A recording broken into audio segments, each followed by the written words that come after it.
Samantala, ilang transport groups sa Hilaga at Gitnang Luzon hindi raw lalahok sa nationwide transport strike sa Lunes, October 16. May ulat si Russell Simorio.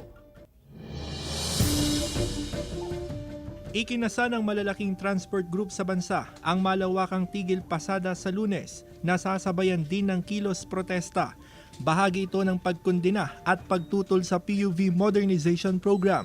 Sa December 31 ang deadline ng consolidation o pagbuo ng kooperatiba ng mga traditional jeepney drivers at operators.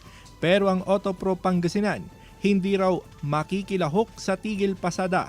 Wala raw dapat ipangamba ang mga commuter dahil sapat ang bilang ng mga papasadang jeep sa probinsya.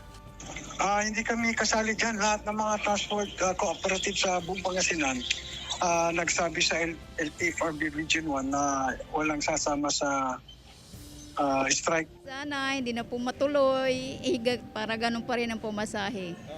Sa hirap ng buhay po, mahirap walang masakyan, lalo ng mga kaming senior o ka-estudyante.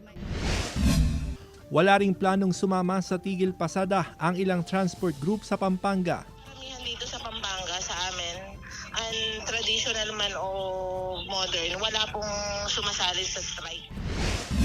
Hindi rin lalahok sa tigil pasada ang mga transport group sa Ilocos Sur.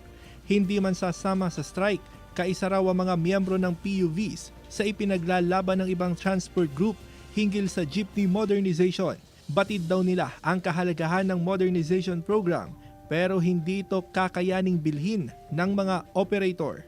Pumayag kami ti modernization provided na dati nga lugan kat hambot nga kasdi ko mga 2.5 million. Russell Simorio, One North Central Luzon.